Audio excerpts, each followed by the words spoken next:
The lights are off and away they go. Extremely loose. He's managed to hold on and they get. He missed the pit completely.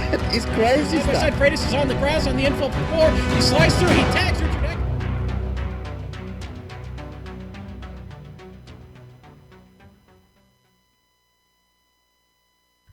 Where the East meets the Pacific, we come to you from Okayama International Circuit on the island nation of Japan, which today plays host to the Apex Online Racing's Formula Renault 2.0 Championship.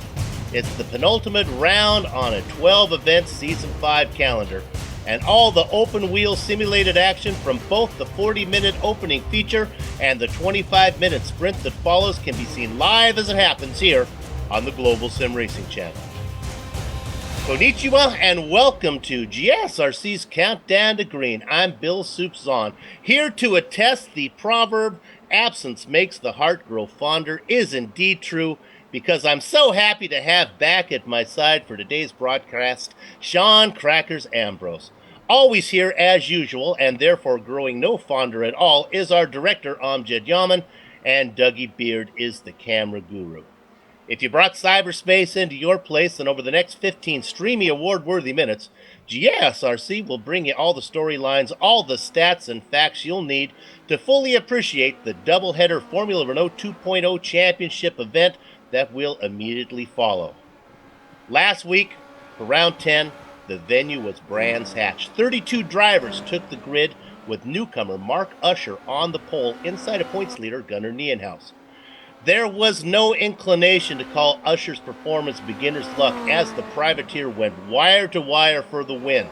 Couple that result with his pole position and fastest lap bonus points, and he earned max points for the feature race. Things did not go as well for Nienhaus, who found trouble early and finished outside the points, and for the championship race points at least, for that first feature event. There was plenty of trouble to spread around behind Usher. Phil Reed vultured spots one after another, improving 4 positions to finish second. And in a classic case of flying under the radar, Ty McLeod went from 13th to 3rd. The short layout at Brands Hatch saw only 14 cars finish on the lead lap. All the carnage from the feature race allowed some big names to regrid to the front of the sprint event. One of those was Jean-Francois Godin, who sat on the pole inside of another hot shoe, Kerry Nolden. Nolden got to the front on the first lap, where he stayed to the end. Godin dropped to 4th, giving way to feature race winner Mark Usher, who came from 14th. And another big name, Christoph Holstein, who started in 3rd, finished in the same position. Gunnar Nienhaus, our points leader, was able to salvage an 8th place finish in the sprint. So, who was the top point earner from Brands Hatch? Well, a feature win and a sprint second was enough for Mark Usher to have a huge point day, collecting 52. A second and a 6 for Phil Reed gave the Aperture Racing driver 39. 8 better than the next driver, Red Devils' Christian DeCatch. Vortex Sim Racing's Christian Cope finished in 4th. And now, let me reintroduce my partner, Sean Crackers Ambrose. Sean, welcome back. Konnichiwa, Soup. And boy, it's great to be back. Enjoyed holiday. Got to see my son graduate from university, and pretty excited. It was a good time away, but I am super excited to be back here at Okayama today and with AOR. And you know, this course, Soup, was opened in 1990 as a private racetrack for the wealthy. Soon after that, it hosted its first race staged by veteran British drivers. Now, in 94 and 95, it actually hosted a couple of F1 races, but I think even the wealthy weren't excited about Bernie's fee, and that was it, 94 and 95, and they were won by the great Michael Schumacher. No big surprise there. That was in his wheelhouse, 94 and 95. This circuit, 3.7 kilometers, you see here on screen, 11 turns on this circuit. It's fun, it's twisty, it's fast. A lot of good passing opportunities here.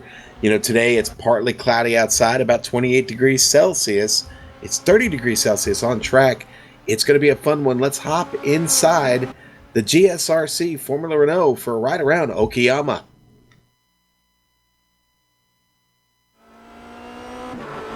All right, we've got Amjad Yaman in the GSRC Formula Renault 2.0, so let's do a lap around Okayama. The first corner is going to be an excellent passing opportunity, but there's a little bit of a late apex and a long track out. take some time to really suss out the line in practice. From there, you switch sides quickly to get a nice wide entry into Williams. This is a long corner and it's off camber, so expect some frustrating understeer. Be sure not to drift wide into the gravel on exit, because going too wide through the Moss S can sometimes lead to contact. But you want to hold left because coming up is the hairpin of Atwood. This is another corner which opens up on the exit, but because of the steep uphill climb and long straightaway afterwards, anyone late on the power is going to feel like a sitting duck. Draft is probably going to play a big role in this backstretch and offer plenty of chances for drivers to have a go at one another. That's helped by the heavy braking zone of the hairpin at the end of it. But because of the banking, there are times where you can see drivers hold the outside of the track until it switches back at Revolver. As we head back downhill, you'll attack the medium-speed corner of Piper with its frighteningly small amount of runoff. Drivers who fly wide are likely to end their day here because of the minimal room for error. From there, it's a short burst to Hobbs, which can sometimes offer a chance for a surprise attack.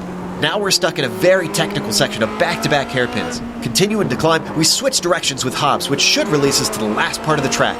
Mike Knight only needs a small lift to make it through, and then you'll want to slow it up for the last turn. This is a very critical corner with it dumping you onto the pit straight. A slow exit will hurt you and offer your opponent a great chance to send one up the inside into one. But as we come to the line, we've now finished a lap around Okayama.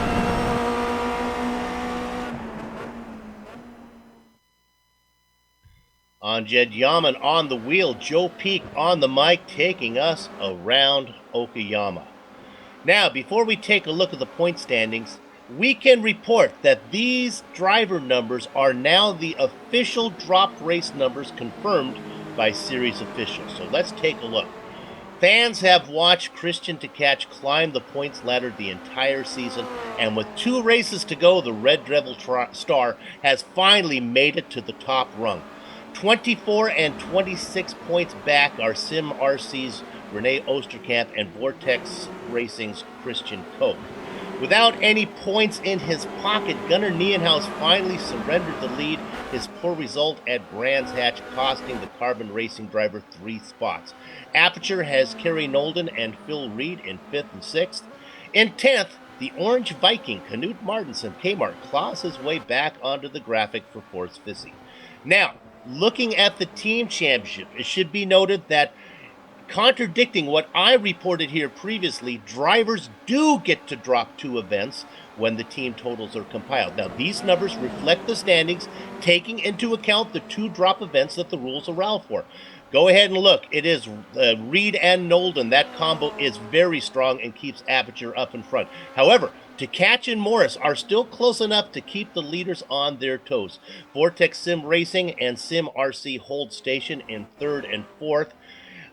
Carbon Racing and Force Fizzy swap spots for 5th and 6th. Evosonic, Quantum, Drillers, and Infinity fill up the graphic. Okay, Crackers, we reviewed the last race, introduced the track, gone over the driver and team championships. Now let's review the nuts and bolts of the series with some series details and event details. Soup, I made it back just in time for round 11 of 12 here in Season 5 here in Apex Online Racing. And, buddy, it's going to be a good one today here at Okayama. You talked about the 2 event drops. This is the combination of a feature race and a sprint race today. Let's talk about the car for just a moment. It's the Formula Renault 2.0. Almost 2,000cc 4-cylinder motor, 16 valves, naturally aspirated power in this thing. A lot of fun, Soup. It's just over 200 horsepower. It's wicked fast and kind of loose and crazy out there. Setups are open, 40% fuel. In this feature race, you are going to need a pit stop, and that's going to be key. It's a very large window here for pit stops, so we'll see, as we've seen all season, we'll see several different strategies at play by these drivers out here today. Now, it's 2 races per event here on Fridays, and again, that's the feature and the sprint race. And the starts are standing starts, so very important. There are no time to heat up those tires, Soup. It's a cold start. It's going to be a tricky cold start here at Okayama. No fast repairs. That means damage can end your day very quickly. Going to have to be careful. We've got a deep field here today. A lot of fast drivers, about 24 of them ready to go. It's going to get maybe a little pushy out there. So there is an incident cap in play, and a little bit different between the feature and sprint race, but we'll talk about that in a moment. I already talked about the weather. Great day for racing here at Okayama, Soup. All right, let's go ahead. There are 2 events. Let's talk about the feature race that's coming up here first. Right, and we are in the qualifying session right now here, the feature race, 40 minutes. One pit stop, as I said. They're going to grid based on qualifying here. The incident cap, 13. That's off-track contact, loss of control of the vehicle. You'll lose half your championship points. And you hit 17, actually, you'll disappear from this race. I don't know that it'll be much of a trouble here at Okayama today, but we'll certainly keep an eye on it. And you get the standard feature points for this race today, Sue. And then the one thing you have to keep in mind is you want to try to finish on the lead lap, because those are the drivers that will get inverted for the sprint race that we'll talk about after the break, right before we do the sprint race call. You know, Sean, we got a couple new names in here. Viewers who are familiar with this guy, Mark Usher, who watched the Brands Hatch event. He's up there again, fast and qualifying. Another one, Oscar Magnan, down there, is qualified in about 7th position right now. That's still going on. What I like to talk to Joe about every week when he was here, and I'm going to talk to you about it, is the curbing, because these Formula Renaults aren't real comfortable sometimes with these. How friendly are they here at Okayama? You know what? They're pretty friendly, Soup. You actually need a little bit of curb here off of some of these fast exits. I will tell you there's a couple of spots where it can be a problem, and that's turn 6, Revolver, and turn 7, Piper. Those are both left-handers, and if you get a little bit too much of the curb there going around that left turn, it's going to pop the car up, possibly get you on 2 wheels, on your lid, and you have to be careful in the in the hairpin there. Turn 5, I missed that. You got to be careful on that right-hander. That curb can get up and get you there, but for the most part, the rest of the curbs here, especially coming out of turn 11, the final turn up the straight, you're going to need as much of that runoff there on that curb as possible to get your best exit and find really good speed. And one of the reasons we say so much attention to the curbing is not only it's a matter of maybe you can lose control or it can cost you time here or there or gain time, but it can also damage not only the wing, which we can see, but sometimes just the undercarriage of the car. And even though it may not cost you any time on the track, Sean, it might be a price you have to pay when you come into pit. Yes, exactly. And pit. Let's face it. We see the times here on the board right now for qualifying, and see how close everyone is matched here. Great practice session yesterday. Saw Mark Usher extremely fast. Thousandths of a second are going to be at stake, and you don't want to cost yourself any in the pits at all. Yeah, iRacing sometimes doesn't give you the option. If they think your car is too damaged to race, even though you might be fast, they will make you change the cone, the nose cone, and it can take 5 seconds, maybe 10 seconds. Boy, and what Sean was talking about, the competition, 10 seconds here with the way how steep the competition is, that'll kill you. Well, Soup, I'm looking at qualifying right now, the qualifying times, and I'm seeing identical times for both Mark Usher and Christian Koch in qualifying. That means I think it then becomes a rock, paper, scissors. There's a little button you have to push, and they'll decide who gets the pole position. I'm not quite sure how that works. So I go back to practice time. It looks like Koch has the advantage there by, again, about maybe 4/100ths of a second. So very evenly matched. Well, Sean, since it's so evenly matched, before we call the grid, what about a draft? Can that play effect in this race? Boy, this is a pretty small circuit, but I'll tell you what, coming out of turn 11, they'll be fighting. They'll be side by side now on the backside of the course between turns 4, the Atwood curve, all the way down to the hairpin. Yes, we'll see them slipstreaming through there and doing a little bit of back and forth, maybe trading positions and looking for a good advantage down into that hairpin. It's going to be a good passing opportunity down into turn 5. Okay, qualifying is just about done. Let's go ahead and bring it up right now and see if we can get down through the entire field, as it is a standing start. We'll take it 10 at a time since we got to kind of hustle through it. Christian Koch and Mark Usher make up the first row. Christian to catch your point leader in drop races. He's going to be sitting in third inside of Gunnar Nienhaus. Kerry Nolden and Jean-Francois Godin make up row 3. The fourth row is Rene Oosterkamp with Oscar Mangan in the 8th position. Their 9th and 10th is going to go to former champion Phil Reed and Christoph Holstein. Sean? All right, then we're going to go to 11th, and that's going to be Knut Martinson. 11th today, 12th going to go to Adam Tierney. 13th, Lee Robinson. Daniel Morris going to start 14th. 15th going to Andy Cowie. 16th, Evan Imre. 17th, Ty McLeod. 18th, Luke White. 19th, Ashley Howell. And rounding out your top 20, Alain Philippe Andre. Hidden Blackjack, it is the Flying V, Little Stevie Chambers. The double duck spot goes to Robert Sugar Plumley. Silvio Hurt and Ben Scott fill up your last row in 23rd and 24th. 24 names on the entry list, and it looks like all 24 are going to be out there under this Japanese sun. You can see the shadows are long and thin here in this late afternoon sky. Waiting for our second place driver, Mark Usher, to take his spot on the grid. This is round 11 of 12. This one and then the final race coming up next week.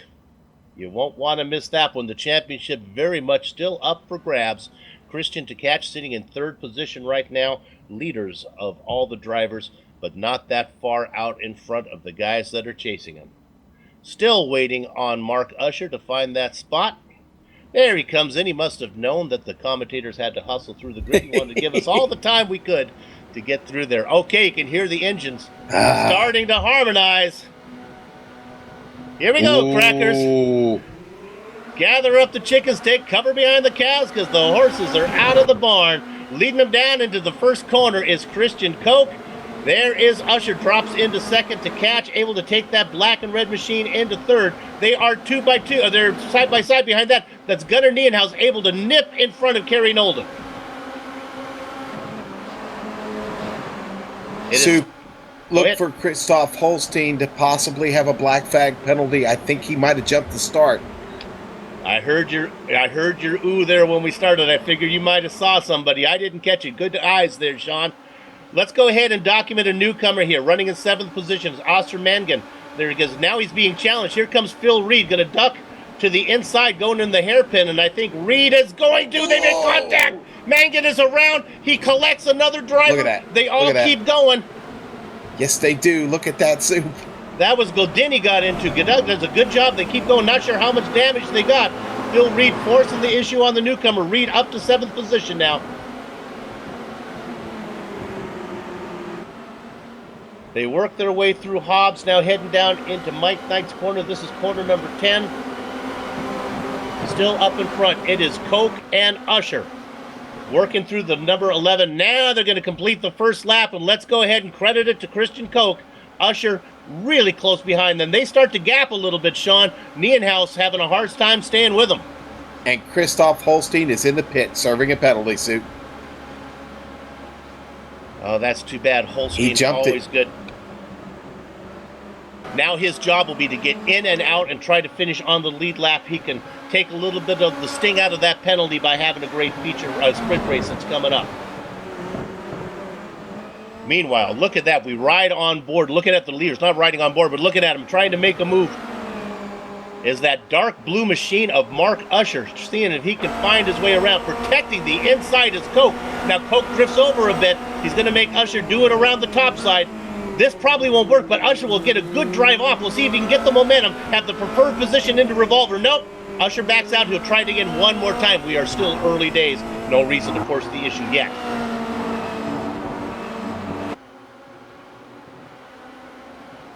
Sean, I think we were fairly clean here through as we look. Yeah. Oh, and Ty McLeod. Remember, he had a great race, finishing third in the feature last time out of Brands Hatches. This had an issue. Ooh, Looked like that was in the hairpin, huh? Just a little bit of contact he makes with Alain Philippe Andre, whose car looked like maybe under braking. It shot to the right just a little bit. It clips him just ever so slightly. You're going to see it here on camera. Yeah, let's go through the hairpin. He was trying to go around the outside of turn number 6 as his Revolver. This gets a little bit pushed over. I'm not sure if the French-Canadian driver saw him coming there. So another big name, Ty McLeod, dropping back. He did not come into the pits, though. He's just running back in 23rd position.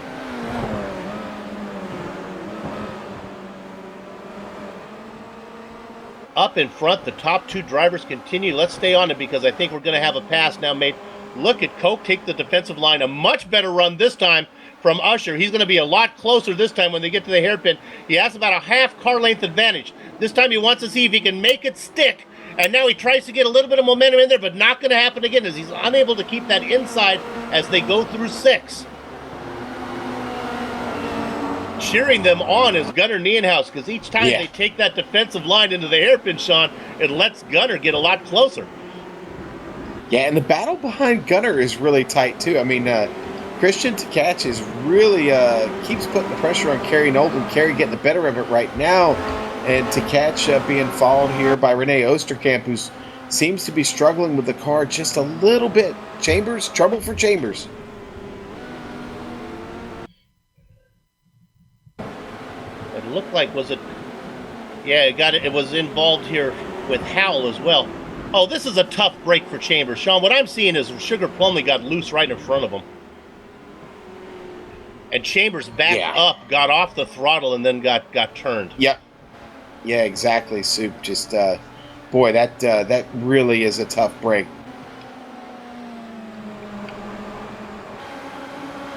The front runners, though, pretty much all hanging in there. We haven't had a big name have trouble yet.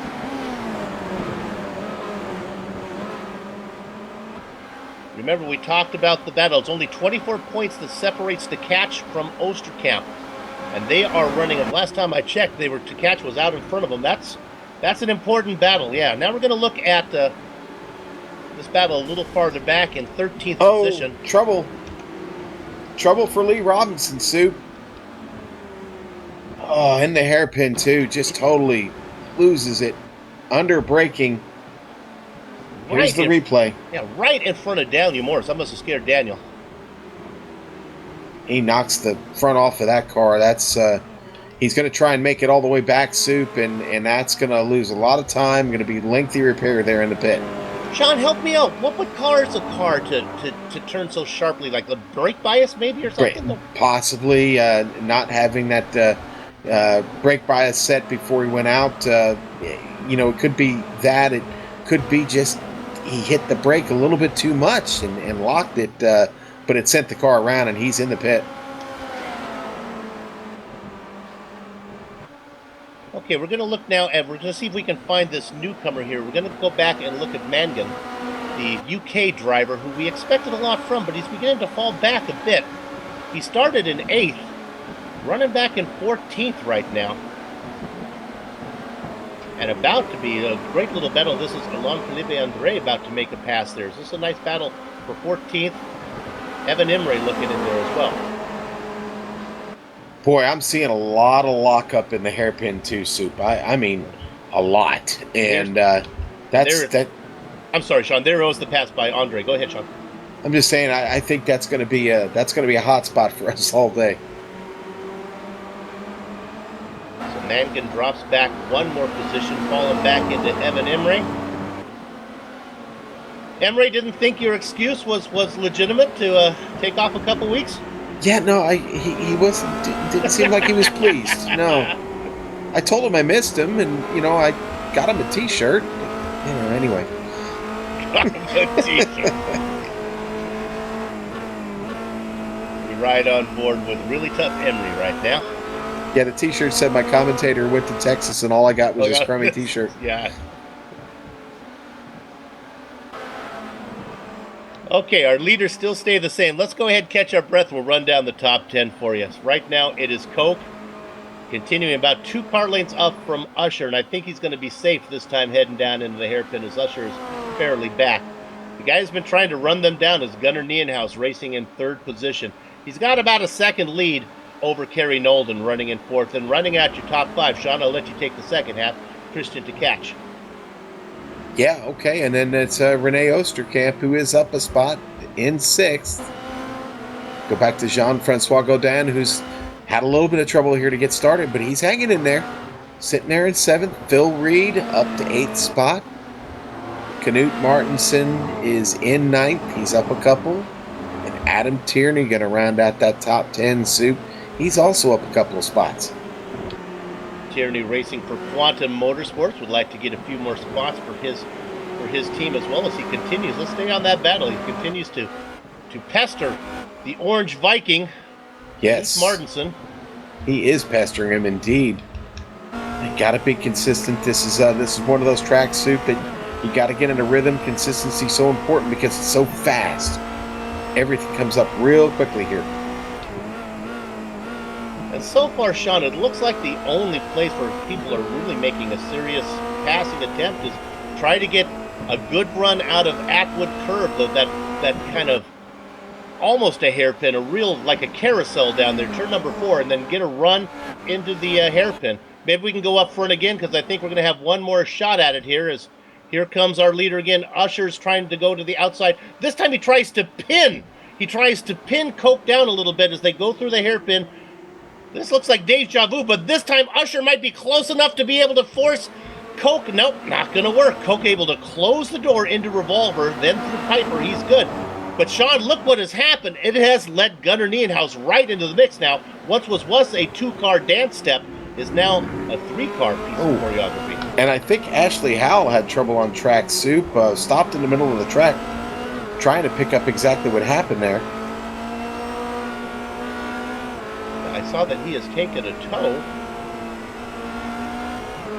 Boy, that was odd. Not sure exactly what happened there for Ashley Howell. Yeah. It looked like he was off pace. He went a little bit off into the dirt. I'm not sure. Of course, this is sim racing, and they're racing from their house, so... Ooh, Phil Reed making a decision to come to the pit already, Soup. This is it. Reed was racing in about, if I can see where he was, it looks like he was at about in 7th position when he came in. And he's overshot his stall. That's going to be costly. This is probably at the front of the window.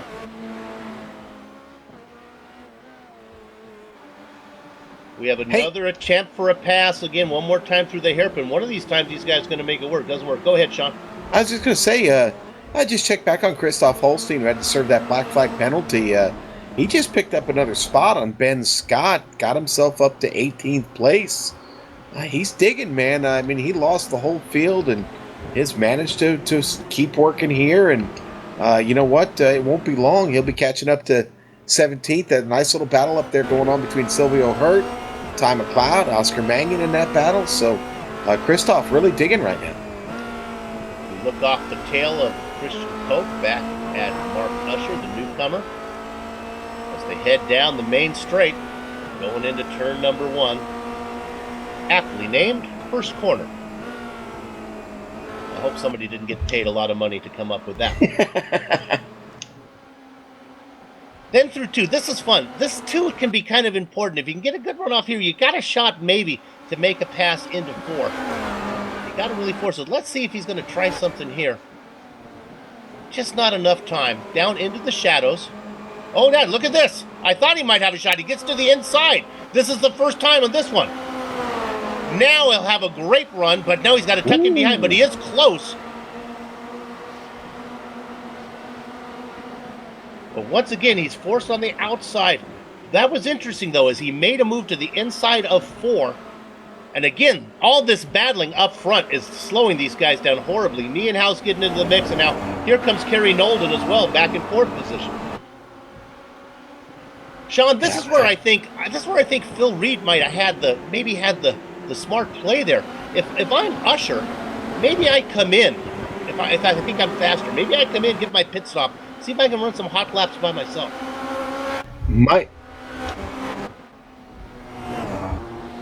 Okay. Philippe. Oh yeah, Alain Philippe Andre. I'm sorry, Soup. Philippe Andre having big trouble. Doesn't get anybody, though, getting around him. That Yeah. was McLeod. Ty McLeod does a good job getting around him. Andre drops back to 15th. Yeah, he's able to recover from it, too, and keep going. So I don't see any damage to the car. Good job by Philippe Andre to get her back on the track and going. Tierney coming in the pit suit. Now, Tierney was back a little bit. Remember, he had some issues, so he's falling back now a little bit. Well, he should be able to stay on the lead lap. We'll get an idea of Phil Reed, who is the guy leading. Reed coming around the final corner right now, going across the start-finish line. Is he going to get out before Tierney does? I believe no, Tierney comes out first. Just in front of Reed. So now Adam Tierney, the leader of all the cars who have pitted. Phil Reed right behind him. But what these guys can do, there is clear track ahead of them. It was a little while before they get to Ben Scott. They have the talent to run faster laps than Coke and Usher when Coke and Usher are having such horseplay going on. Yeah, they definitely. Well, I'll tell you what. After that last charge by Usher, he has seemed to back off just a bit and doesn't want to have any of it right now. He may be setting up for that pit stop we talked about, Sue. Not this time. He's going to go around one more time here at least. Well, we talked about it, though. Nienhuis is now in the mix. It's only a few car lengths back to Nolden, and even to Catch now, running in 5th position, has thoughts of being up there. So it has made what was once a 2-car breakaway into a 5-car train now. All right, now Knut Martinsen, remember, he was up there running well as also.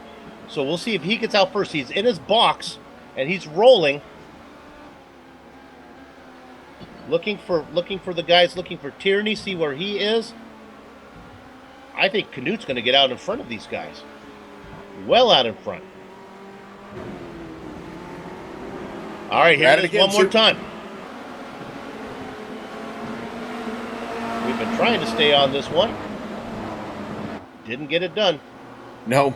Yeah, I think these guys might as well just forget about this nonsense until the pit stop is made. It certainly looks like right now it might be decided in the pit. Ooh, Usher having a scary moment there off the turn. Car wiggles on him a little bit. He's able to gather her up. Nienhuis, though. Yep. Nienhuis ready to strike, Soup. He's just back there being patient. Martinsen racing in 15th position is the leaders of all the cars who have pitted. He's about a second and a half ahead of Tierney and Reed. Now remember, Reed missed his pit box, so that's going to cost him at least those 2 spots. Look at that great Dougie Beer camera shot as they come at you. Gotta love that.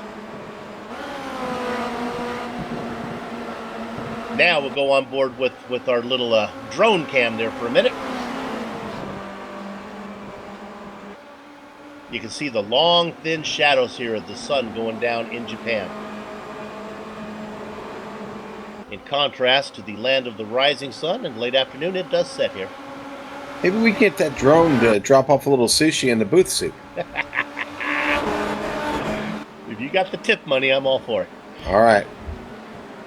5-car train up front. Coke, still. Usher, Nienhuis, Nolden, and Tkach. Go ahead, John. I was just saying, you were talking about them going down into that hairpin. Still seeing a lot of lockup, a lot of smoke, and that means tires, Soup. Tires.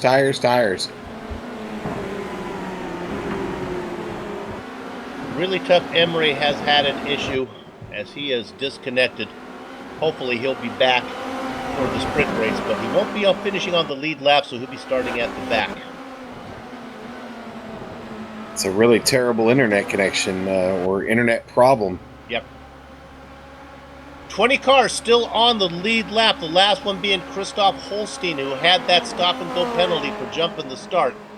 He has made his official pit stop. He had one for the penalty and now has made his real one. And he is actually no longer on the lead lap. He is now behind the leaders, but he'll get that back as soon as the leaders come in.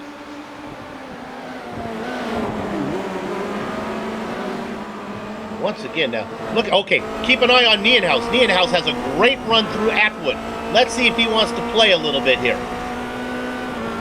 Yeah, they are weaving back and forth like a loom. Now ducking to the outside, 3 wide. Nienhuis almost gets pinched off there as Usher had ideas of going around the outside. Those 3 continue to battle. A really, really good one indeed, Sue. Nienhuis not willing to push it too hard, though. He's smart. He's been in a lot of these races. He knows what he's got to do here. Again, so much going to be decided in this pit, Sue. Very squiggly that time was Coke as they work now through the last corner. Again, another one aptly named. Let's see if they stay out. Let's see, kind of run down from the last corner to the first corner. Coke again trying to do a little bit of defensive. I think he felt it coming. Yeah, and sure enough, this is the first time here. As now Usher tries to escort himself around the outside. He's going to lose momentum. That gave Nienhuis a chance to get in there, but he had to back off as he almost got into the back of Usher as they work through 2, heading down through the Moss S, down into Atwood one more time, working lap number 14, 21 minutes of racing left. Yikes. I love this turn here. You're going downhill near full speed on the throttle all the way up the hill, down this straight. We ride on board with the third place driver, Nienhaus. Look at that from above. You can see the 4 cars right there, nose to tail. Going to the outside, that's the dark blue machine of Usher. He tries it again on the outside. You can see him lighting up the tires.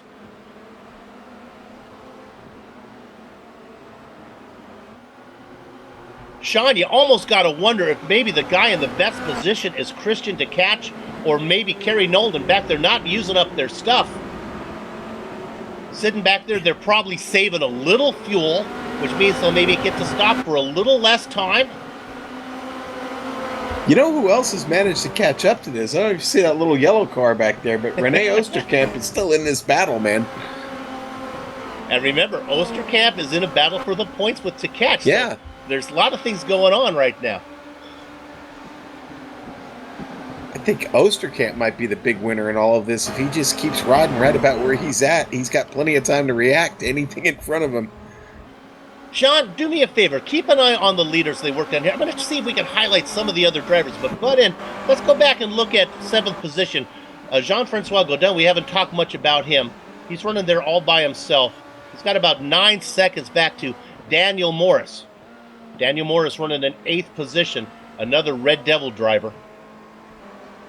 And let's go ahead and talk about Andy Cowie. Not really much of a battle for any of these guys. Cowie running in 9th, all by himself. And then rounding out your top 10 right now are McLeod. But remember, some of those guys are going to lose those spots when they decide to pit.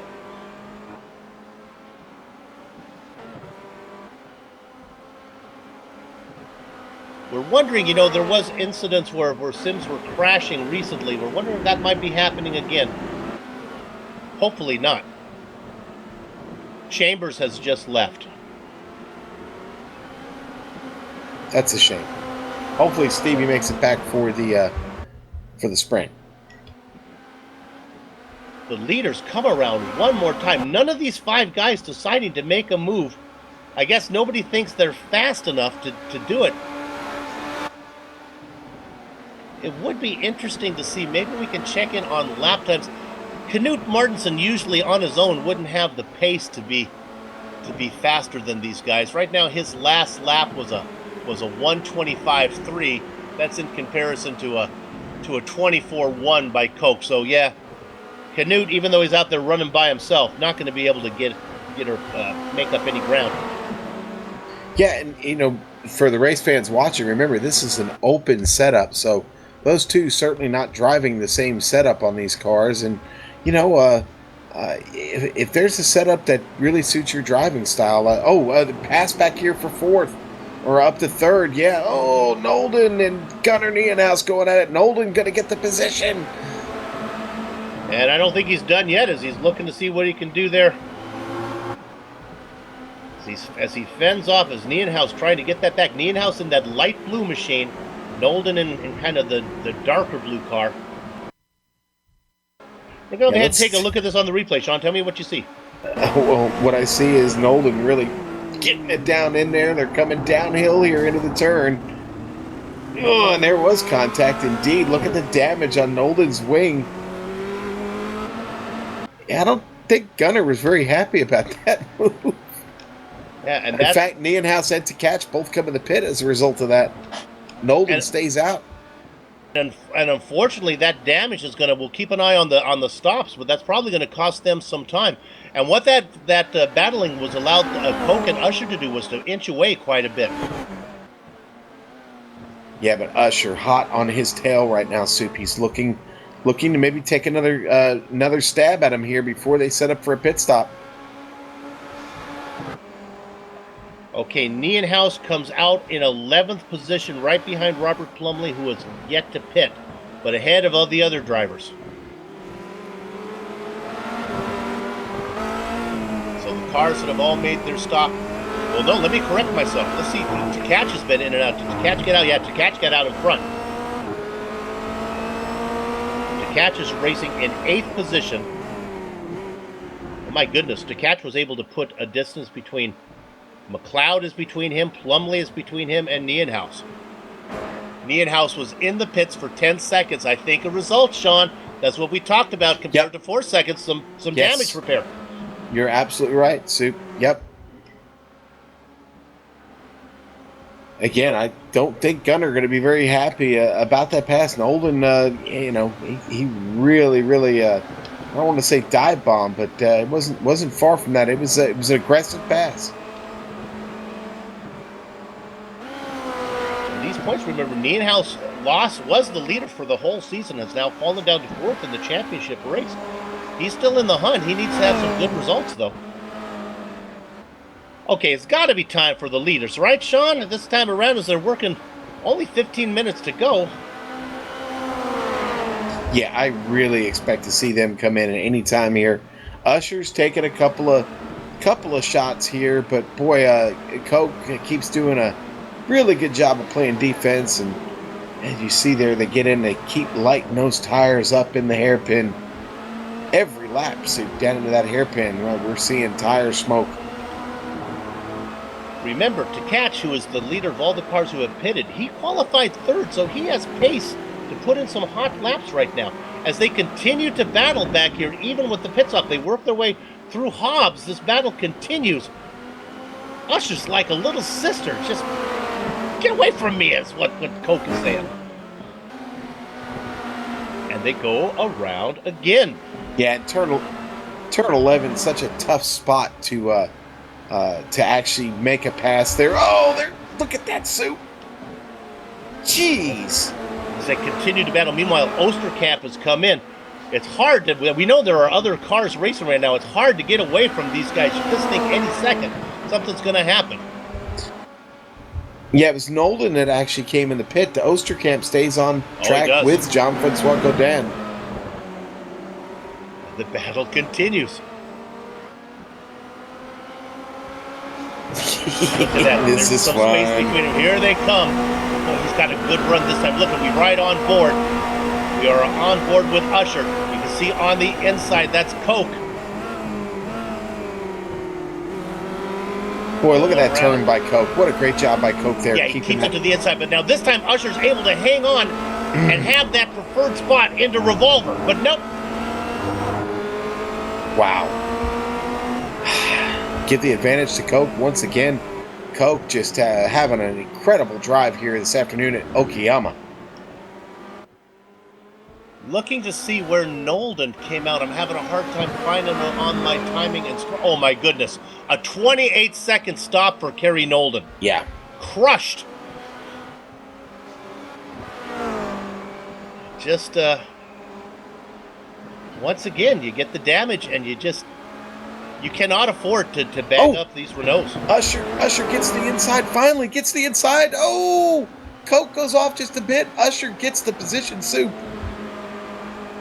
And we'll have it on replay. It's finally happened right before they decide to come into pit, I think. Here we go. Sean, look at this. He gets to the inside this time. He does. He gets the advantage, and Coke runs out just a little bit wide, loses that momentum. Usher able to take it away. He had been working on that for the better part of, Soup, 20 laps? Yeah. And, he did it into one. I didn't realize that was one, that right-hander. So he's comfortably into the hairpin right now. Now all Coke needs to do is hang with him because the stops are coming. Tkach, still the leaders of all the cars who have pitted. Cars who have yet to pit, Usher, Coke, Oosterkamp, Godin, and Morris. And again, we like to emphasize the team championship as well. Morris and Tkach racing for Red Devil Racing, trying to run down that Aperture team that has Reed, who's having trouble today, and Nolden, who is also having trouble. So a bad race from the Aperture boys.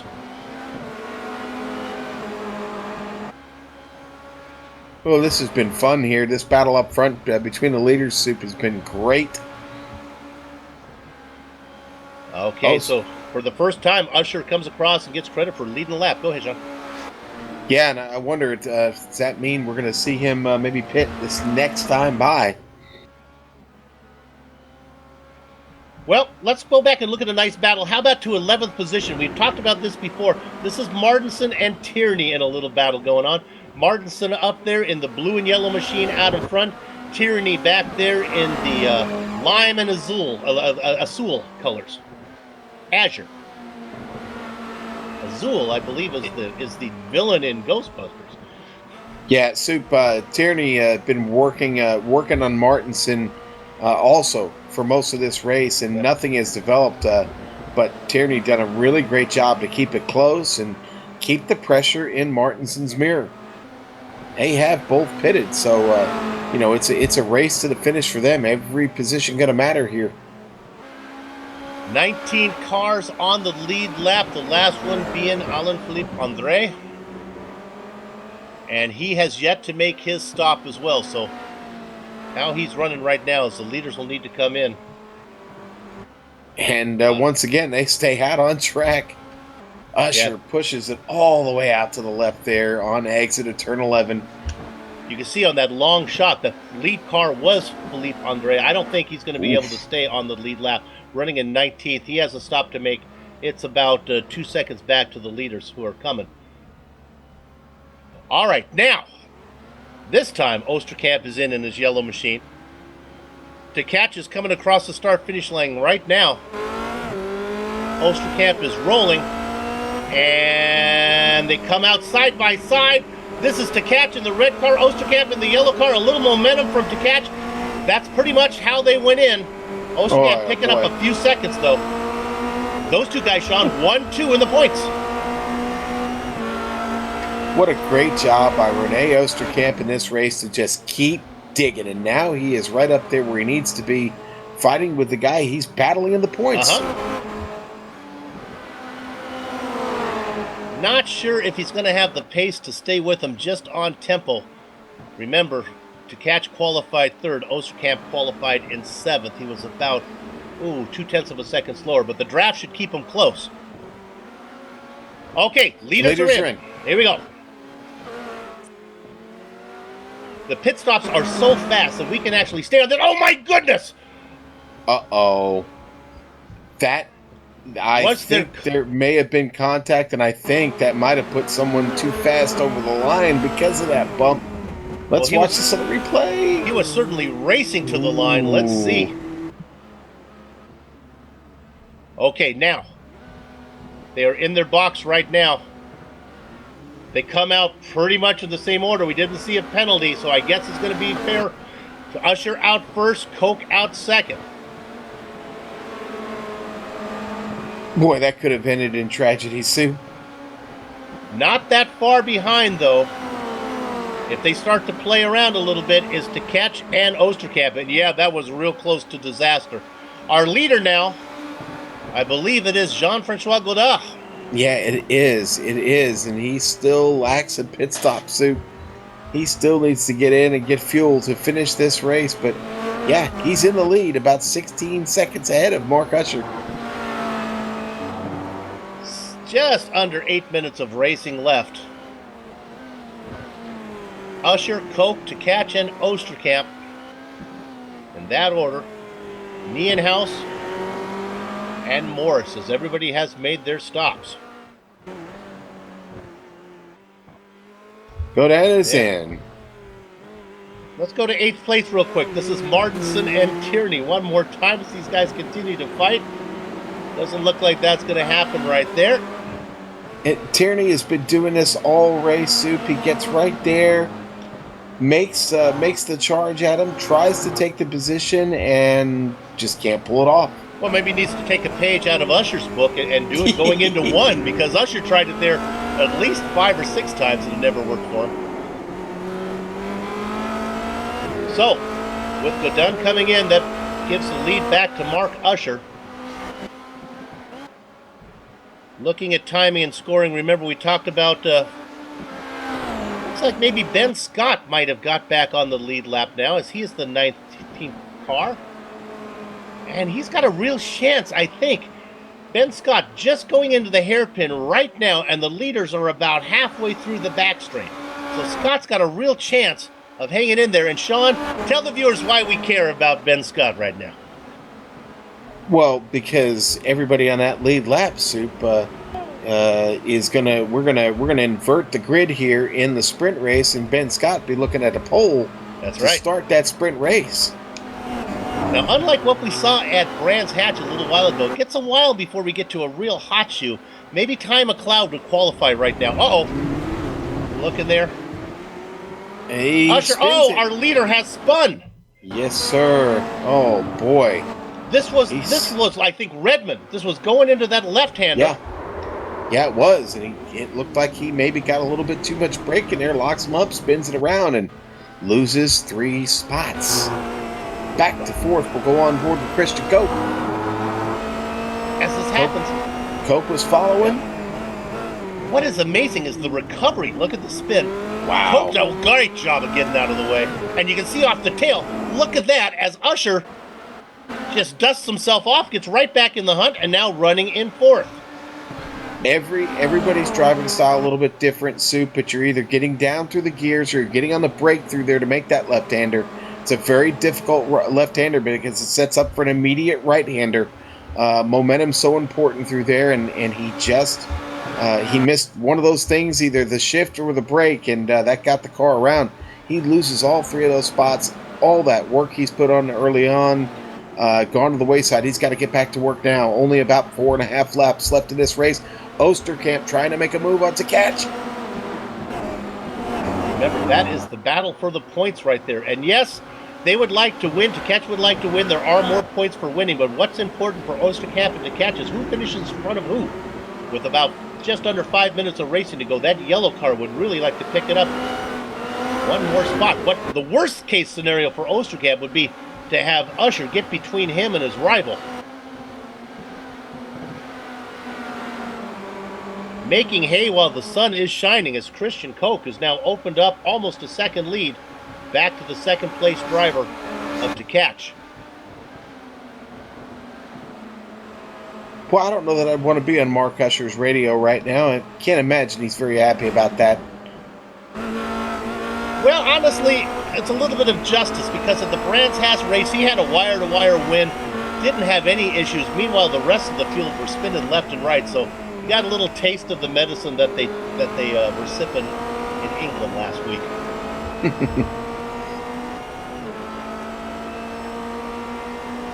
Well, this is Koch's race to lose now, Soup. He's now opened it up to just about a second and looks smooth on track. We'll go back to P7 real quick, and this is Morris. He's beginning to... Now, this is the Red Devil driver. This is DeCatch's teammate. He's beginning to be run down by Kmart and Tierney. Tierney would probably like that because Sean Adam has tried everything in the book to get around Kmart. He may need a little help, and Morris may be just what he needs. It may be. It may be. Maybe he can hope that... Daniel Morris will set a pick for him and maybe give him an opportunity to get around. Tierney been fighting so hard. I feel bad for the guy. Heard an incident somewhere, but it's not showing up. So we'll just Boy, I heard that too, Soup, didn't you? Yeah, it sounded ugly, but it's not showing up anywhere. So I heard somebody go clank. somebody got away easy there, so we're not going to be able to show it to him. That metal crunching sound on iRacing is never good. That means something happened somewhere. Okay, look at this battle now as we're going up here to second. Boy, Usher's really reeled in Osterkamp and starting to put some pressure on him.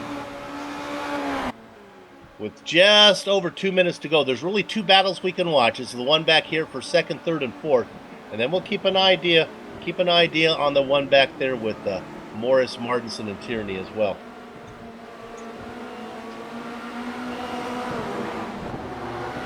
Cope, once he was able to get around Usher now, having a nice run of it. 19 cars on the lead lap. Don't go far because we have another 25-minute race coming up.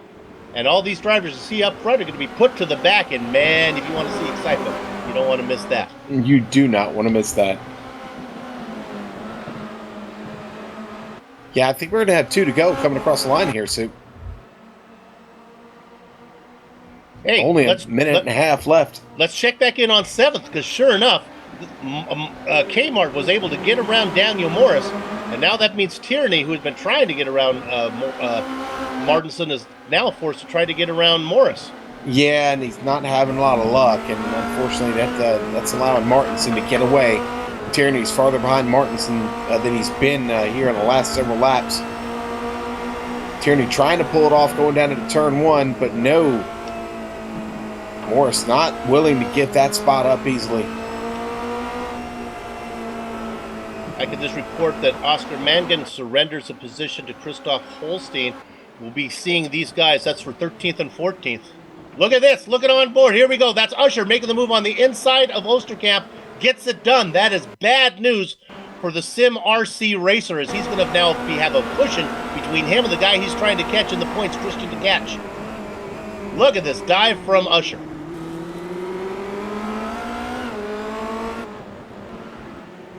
Wow. Usher going to go back here into a podium spot. He loses it again. He's out on the grass. Oh, Usher having all kinds of trouble. Come on, Osterkamp getting by. Oh, no! They hit. Oh, he's done. Punt. Usher's off. Oh, and just getting around that was Nienhaus. Gunner has to go on the grass. We're going to call the final lap here as, my goodness, as Usher was really struggling. Meanwhile, up in front, working his way through 2. It is Christian Koch looking to get the win. He started on the pole, but it was not wire to wire for him. He really had to work it. He's not done yet, though, because coming in is Christian de Catch now, who has worked his way up for second points. Osterkamp running in third now that Usher has been escorted off the track. Nienhaus in 4th. Coming down to the hairpin for the final time. It is the Vortex Sim racing machine of Christian Koch. My goodness, Sean, here comes to catch, though. He's only back by a couple car lengths. The pressure is on, indeed. To catch, going to try and find a way to take this away from him here. Looking for any mistake. They go in through Redmond. It's hard job to get something done here. But one mistake from Koch, and to catch is there to go ahead and snag it. They work through now. It's just a series of right-handers. This kind of kink through Mike Knight corner. Then through the last corner. Throttle down, head towards the finish line. Round number 11 in the Apex Online Racing Formula 2.0 Championship. The feature race goes to Christian goes to Christian Koch. Christian de Catch gets second as the Christians go 1-2. Rene Osterkamp gets third. Gunnar Nienhaus 4th. Jean-Francois Godin 5th. Let's go back to Martinson.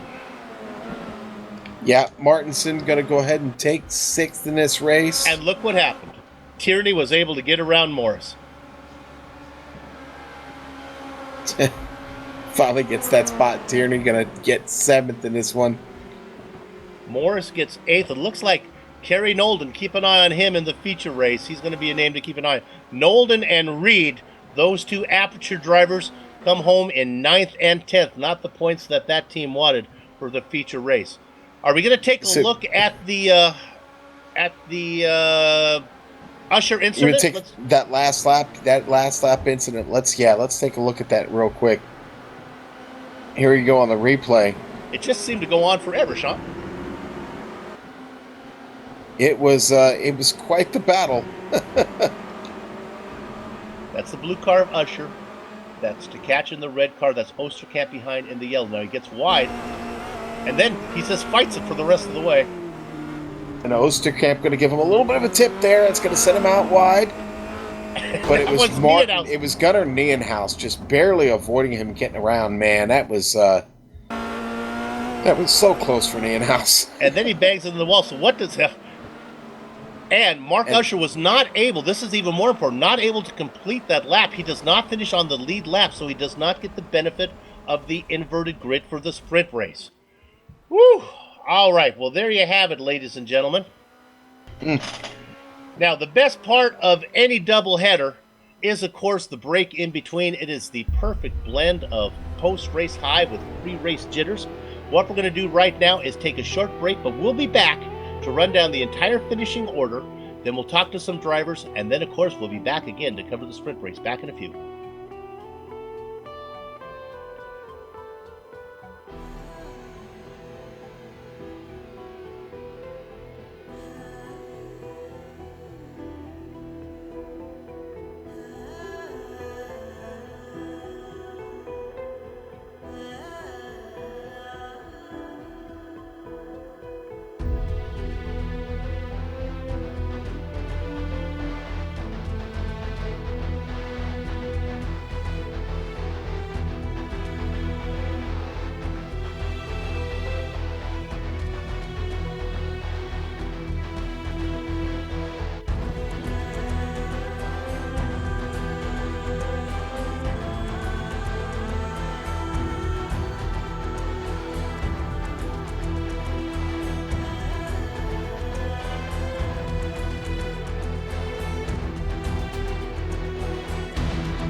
Welcome back to the Global Sim Racing Channel's coverage of the Apex Online Racing's Formula Renault 2.0 Championship, Round 11 from Okayama. So let's take this opportunity to run down the finishing order of the feature race that was just concluded. Whew. Well, he started on the pole. He finishes on the lead, in the lead at first position, but he had to work for it. Of course, I'm talking about Christian Koch. How about Christian to catch? Comes in second, watching all the excitement ahead of him, just bides his time, gets the second position. Right behind him in the points and right behind him in the standings is René Oosterkamp. Gunnar Nienhuis, again in the hunt for the championship as well, does a great job of avoiding trouble near the end as he goes really wide to get around Usher, finishes in fourth. Jean-Francois Godin gets fifth. We saw the battle. We documented it between Knut Martinsen, Adam Tierney, and Daniel Morris, and they finish in that order, 6th, 7th, and 8th. 9th position, Kerry Nolden and Phil Reed, both for Aperture Racing, going in 10th. All right, Sean? Yes, sir. And then we're going to drop to 11th. It's going to be Andy Cowie, the milkman, there in 11th. 12th, Ty McLeod. 13th, Robert Plumley. Christoph Holstein had to serve that black flag in the start of the race. He'll get 14th. Oscar Mangan, 15th. He struggled a bit here today, Soup the newcomer. Alain Philippe Andre is going to finish 16th. Silvio Hurt, 17th. Ben Scott. Yes, Ben Scott, the last car on the lead lap. Going to be our pole sitter when we get restarted here. Mark Usher, 19th, 20th, going to go to Evan Imre. I'll take the last four. Luke White, Stevie Chambers, Ashley Howell, Lee Robinson. Your last driver today, 24 laps down.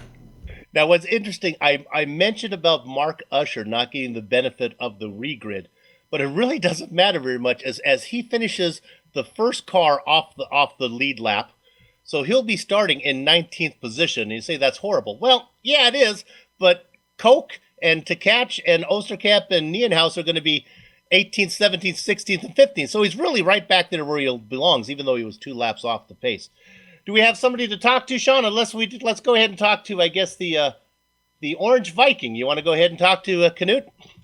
Knut, what a run out there today. Pretty crazy here at Okayama. Yes. I mean, what do I say? I came into Okayama absolutely hating the track because I remember all the things that happened there last season. Most specifically, when I started the sprint race on pole and spun multiple times, completely bottled it. But yeah, somehow I turned that into probably my best drive of the season today. Definitely my best result in a feature race. All right, I gotta ask about this battle you and Tierney had. I think he said to you he doesn't ever want to see your car again. Yes. What was that all about? I mean, you guys were just tooth and nail. Yeah, it was fun.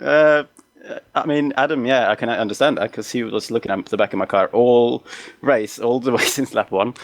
And I just decided to battle him aggressively, to be honest. I've been told in the past, on occasion, that I don't fight hard enough for positions. So now I decided that I really wanted that position.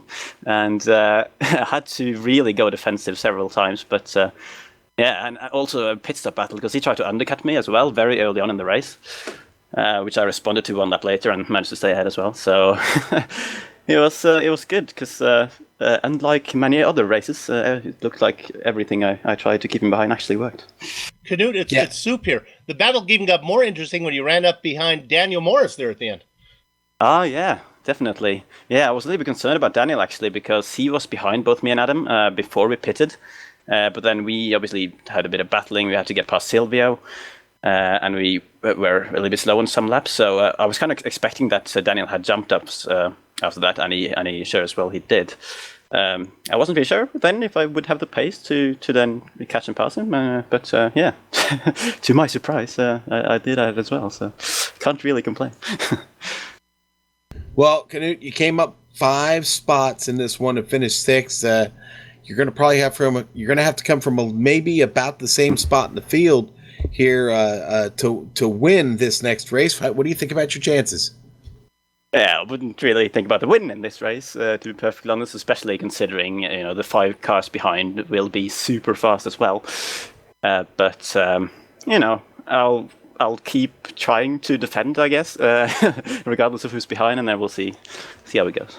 Well, Force Fissy needs all the points you can get because you guys are trying to keep that team up at least inside the top 5, huh? Yeah, definitely. I think the way the championship's been going, top 5 for Force Vista is probably the aim, to stay on that that lovely graphic that you show on the broadcast. So, yeah, hopefully. Unfortunately, though, Evan had a bit of a poor run today, had the disconnection at some point. So I hope that he can at least make a comeback into the points in the sprint. All right, well, good luck to you the rest of the way in the 25-minute sprint that's coming up in just a second. All right, cheers, guys. There you have it. That was the Orange Viking, Knut Martinsen, Kmart we like to call him. We're going to take a short break here on the Global Sim Racing channel, and we're going to get all of our ducks in a row so we can bring you the 25-minute sprint race that is about to launch. See you in a few.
Welcome back to the Global Sim Racing Channel's coverage of the Apex Online Racing Formula Renault 2.0 Championship, Round 11 from Okayama.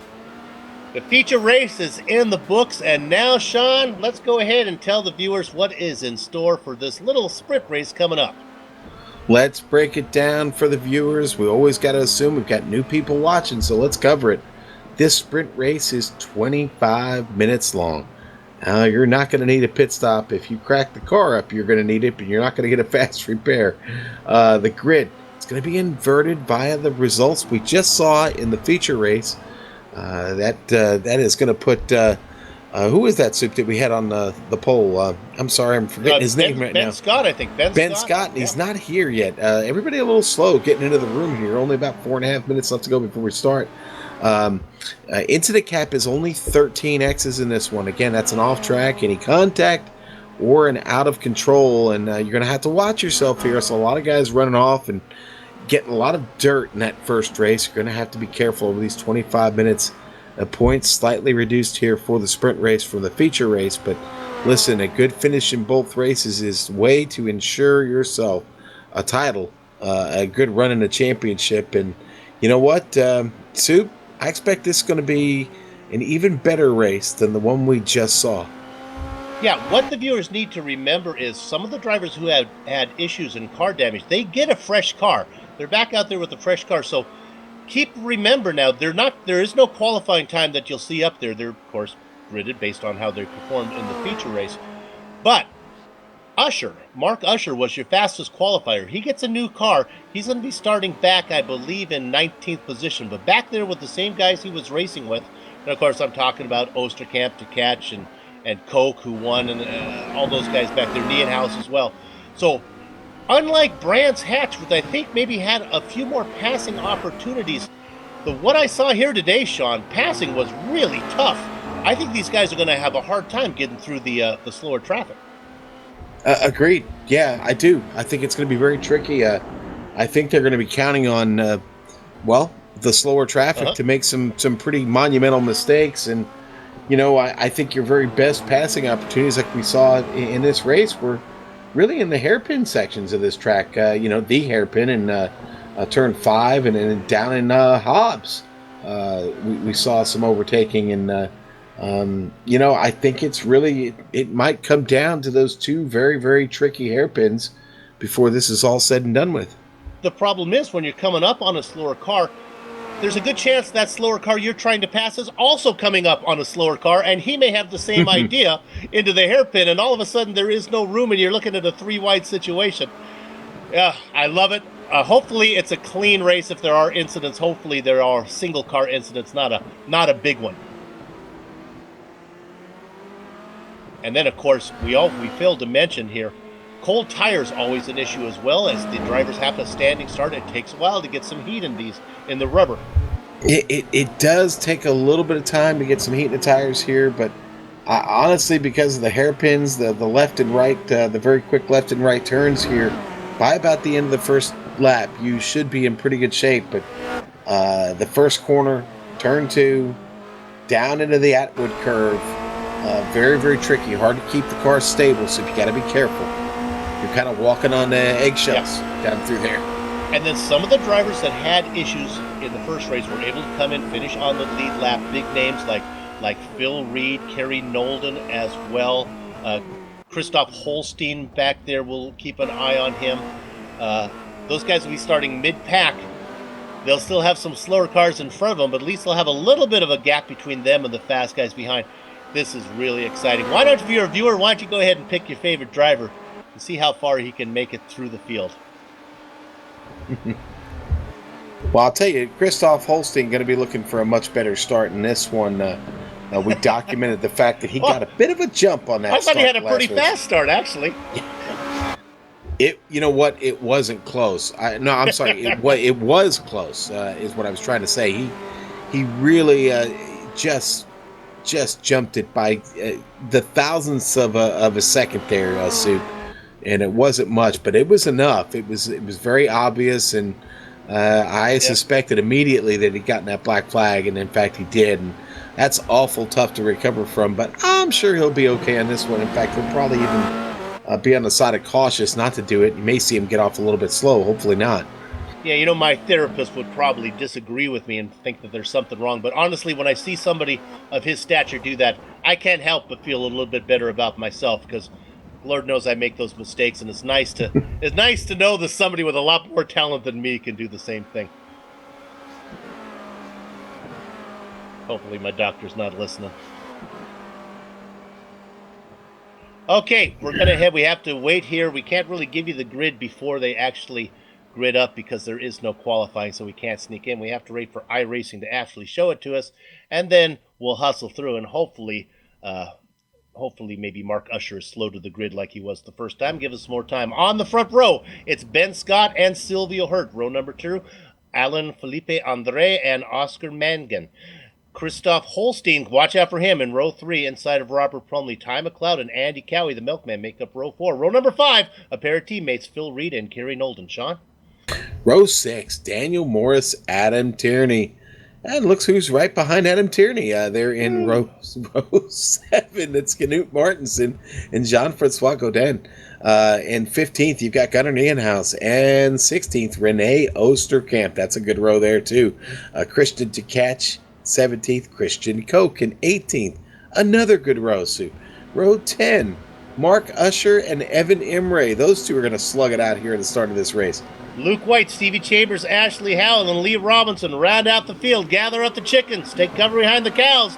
The horses are out of the barn. We'll bring you any first lap incident a little bit later. We'll try to stay on the action right now. Silvio Hurt goes ahead, aims the lead. Scott into second. He falls farther behind. Now making a move. This is Felipe Andre in second, trying to find his way around quickly. Moving up into third. The action is fast and furious. Holstein into third now. Oscar Mangan drops back to fourth. Scott is falling like a pigeon, dropping like a pigeon right now. Plumley has gotten around. Look at this guy. This is Kerry Nolden, makes a move into fifth. Holy moly.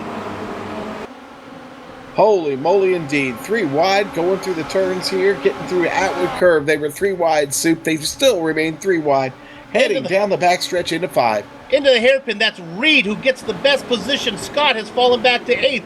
Ty McLeod trying to get there. Ben Scott doing a good job of getting out of the way of the fastest cars as they come through. Everybody clean so far. Silvio Hurt hanging on to 4th position. A great run from him. Plumley up to 5th now. They are running nose to tail. Plumley and Nolden. Nolden looking for any way around. Big wreck behind. Turn 7. Oh, man. Bunch of cars involved. Emery, Morris, I can see. Robinson. Tkach involved in it. There's a big name. Usher is smoking in the pits. Luke White is out. Yeah, come back and get that one a little later. Yeah, we'll have to go back to it later, Soup. My goodness. So some big names. To catch one of them, that's going to be big opportunity for Renee Osterkamp. Meanwhile, let's take a breath and set your top 10 out in front. It is Alain Philippe Andre out in front. Oscar Mangan in second position. They run pretty much 4 or 5 car lengths apart. Christoph Holstein, Kerry Nolden running, and look at this battle behind Nolden. This is Plumley under attack now from the car on the inside. That's Phil Reed trying to follow his teammate through the field. Reed up to 5th. Plumley back to 6th, hanging on to that spot. Let's see how it sorts out as they go into the hairpin. Now we go to a battle for the lead. As they go side by side through the hairpin, that's the Frenchman out in front, Mangan on the inside. They continue side by side through Revolver, through Piper. Is Mangan going to hang in there? Is very close. Momentum. Now look at the run from behind from Holstein. Holstein trying to get into the mix. Wow, wow. Mangan really trying to just hang on there. Does a really good job. He's not letting Andre get away. They head through 10, down into 11 now. We'll stay on the lead for a minute. My attempt to run through the field, well, that was a failed attempt as the action is just too exciting up front. Here we go. Watch for our newcomer. That's Oscar Mangan. Looking for a way around. Taking the defensive line is Andre. Mangan trying to make it work on the outside. This may give a run through 2 if these guys can get something going here. Watch out for Holstein. He's going to have a great run through 2. He gets a run. Is he going to try to make the pass? They go through the Moss S. Going down into Atwood, taking the defensive line out in front. That is Andre. Andre, they go 2 by 2. Andre on the inside. Mangan on the outside. Looking for some momentum off the corner is Holstein. Sweet Sassy Molassie is going to be 3 wide down the straight. No. Staying back is Holstein. He's not going to force the issue. Now he tries to tuck in behind Mangan. Mangan keeps a straight line down into the hairpin. Ducking to the inside. That's the Frenchman, Andre. Do they touch? Maybe a little bit of a bang. Andre with some momentum out of the hairpin now. They continue through Revolver. Side by side, they go in at 10:55. They come out at noon. Now the battle continues as they head down into Redmond. watching, getting into the party now, coming from behind. It is Kerry Nolden, has worked his way up to 4th. Intense action there, Soup. Intense action back here, battling for 10th. Osterkamp trying to hold off Koch and Tierney. And Knut Martinsen. Tierney is the one that was able to break away from it, but Osterkamp now struggling to keep Christian Koch off his wing. Knut Martinsen struggling to just hang on and stay with these guys. A pass for the lead up front now. This is Andre on the outside trying to make it work. The dark car, that is Andre. The car on the inside, that is Mangan. Mangan gets the spot as they work down into 4 now. A new leader, but it's not over yet as the driver, the UK driver, trying to take a defensive line down into Atwood. The battle up front is intense, but it is clean. Nolden has got around the guys behind him. Nolden and Reed have worked their way around Holstein and Godin now. Up to 3rd position are the Aperture drivers, running 3rd and 4th.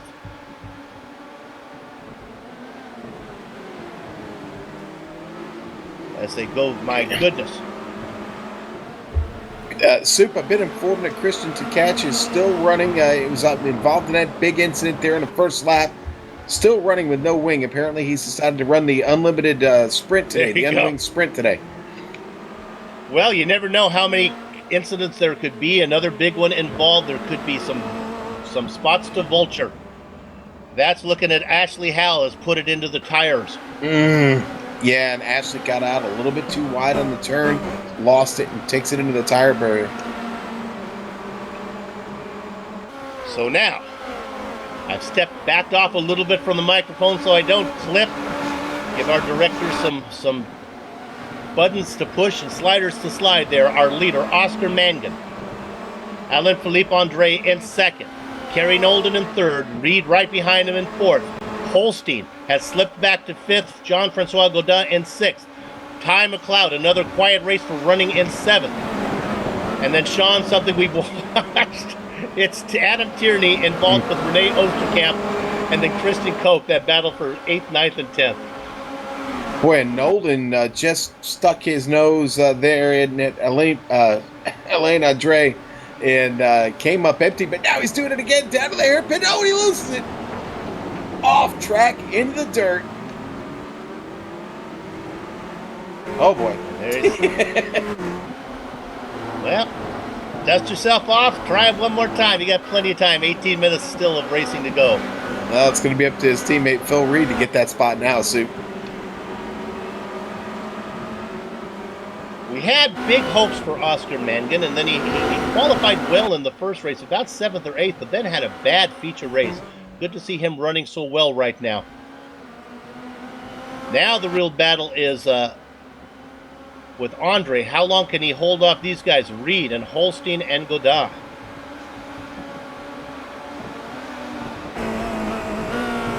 We can also report Nolden, after his little issues, back there in 7th position.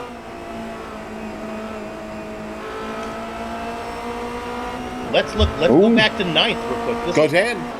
Okay. I'm sorry, Soup. Godin looking to make a move on Tierney. Look at, I thought he was going to look to the inside there, heading down into turn 4, but he doesn't. He backs off. I think honestly, this is an intense battle up here. Yeah, really we gotta stay up here. Look at the defensive line now that Andre takes. With a great run is Reed. Reed trying to pin him down. He wants to kind of get his position. Then he ducks to the outside.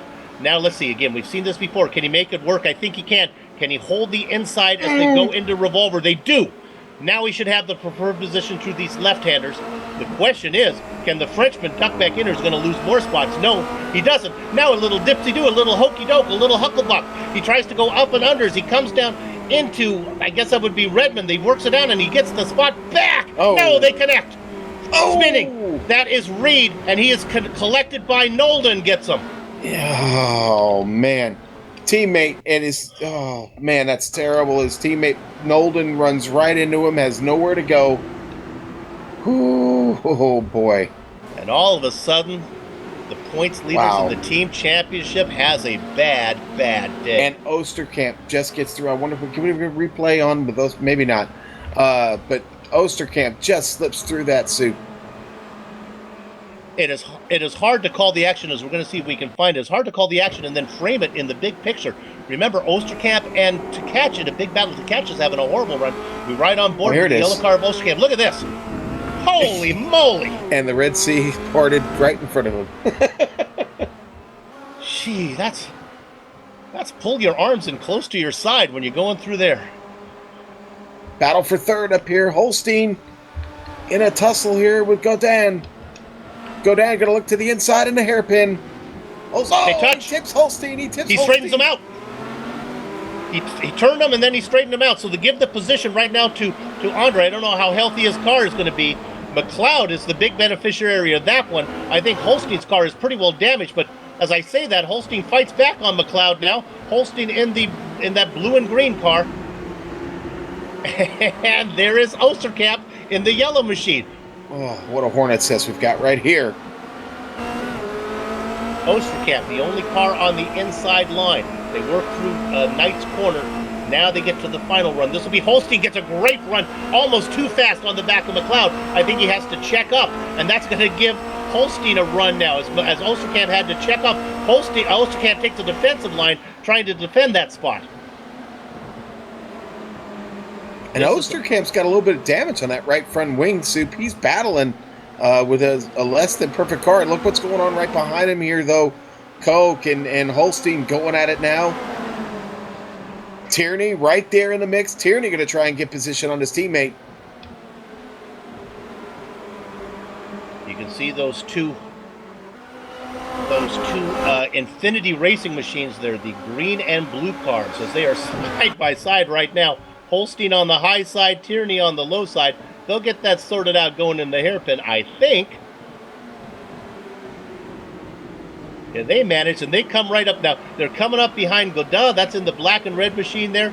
And then McLeod is the leader of that pack. In the middle is Godin. Right behind them, that's Koch. Koch now tries to move to the inside as they head down into Redmond. He's going to get that spot, give Koch up into 5th position now. And these boys are using up the track and using up the X's, Soup. They better be watching and keeping track here. It's going to be close right down to the wire. Look what Oscar Mangan's managed to do, Soup. He's just over 4 seconds ahead of this field now. Well, last week making his debut was Mark Usher. He got a win. Here's another driver making his debut here in race number 11. And he's getting a win. As Reed has some more issues, we saw him get collision with Nolden. Has he had some more problems? He is now in the pits, so racing out of the points right now. His teammate also in the pits. So, what do you do with the camera? I guess you close the aperture. Is that what you do there? Close the shutter? The lens cap is on. However we want to do this for aperture racing. Yeah, I like that. The lens cap is on for aperture racing. Osterkamp running in 3rd. Remember, we talked about his attempt to try to run down to Tkach. Well, this is going to help him. Yeah, you don't get quite as many points in the sprint race as you do in the feature, but nevertheless, 3rd place in the sprint while your main competitor is back there running in 14th. That's good news for you. Soup, I think the real battle on track right now is really for 5th on back time. McLeod, Tierney, right on his tail, and then you've got Jean-François Godin and Christoph Holstein and Knut Martinsen right there. I mean, that's these 5 drivers right now are really, really hanging it out there, and none of those positions are settled yet. In fact, look up there, making a move. Adam Tierney looking to the inside. Tierney gets to the inside of Godin. And that's going to let Martinsen come in there. Remember, Martinsen was our mid. And look at this. Godin just backs out. I think maybe the French Canadians car not feeling that well. Nienhuis has had an issue. See if we can find that one. There it is. Look at that blue car parked along the side. Looks like the car got out there, and did he just... The car just went straight. He put the brakes on, so maybe the wheel didn't work, but at least the pedals were working.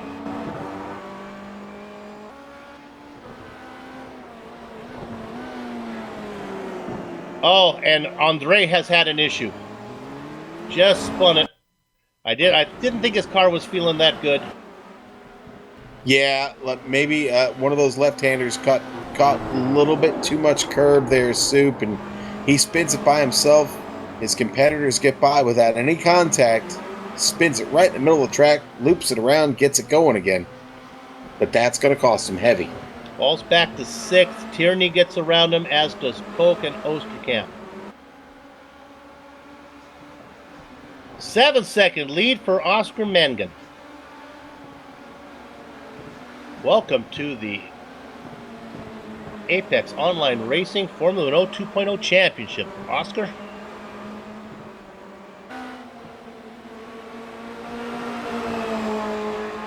Yeah, our director is on the spot here. This battle, you're looking at Holstein. This thing just will not stop. Those are two. Well, no, they're not teammates down there. That's Martinson out there in the blue and yellow machine. Holstein in the green and blue machine. Yeah. Time McLeod not letting either one of them around. Making that car as wide as a Julia Roberts smile right now. They're coming from all angles. You can't stop them both, can you, Sean? He's going to try. Superman's cape is open, and he doesn't want him to get by. Oh, man, look at that. And he's going to lose both positions, as it was Martinson going to the inside, Holstein to the outside. Oh, but now he fights back as Martinson gets loose out onto the grass. McLeod is losing. I'm a little bit behind. Now we're back. Here we go. Sorry, I was having a good time watching it, though. So, now that I'm up to speed, Martinson, McLeod, and well, it's Lee Robinson in the mix now. Yeah, Lee's worked himself up into this battle. Lee looking to get that spot away from Ty McLeod now. Things were going so good for McLeod, and boy, now they're going so bad. He just keeps losing one position after another here. Got a battle for second place shaping up, though, out there, Soup. Koch, Osterkamp starting to go at it. Oh, my goodness. What a dive in there from Koch when he gets the lockup. Does not get in the back. Osterkamp will want to hang on to this. These are valuable points with only one race to go. Right on board with Christian to Koch right now. Or Christian Koch. Christian to Koch. I like that. Boy, more trouble for Philippe Andre, too. Let's catch that on a replay. Oh, boy, I don't know if that was... Not sure exactly what that was. That's kind of weird. Don't know if it was a problem with his wheel. It looked like the wheels just cut left on him. I think he might have had a hardware problem there. Does a good job of locking it up, not getting into the wall, but he stays parked on track for quite some time and then has to take a tow. Wow, tough break for Alain Philippe Andre. He was having a great run, Sue. Our leader still, Oscar Mangan, with just under 8 minutes to race. Go ahead. And McLeod just had trouble, Sue. We're looking for McLeod's issue.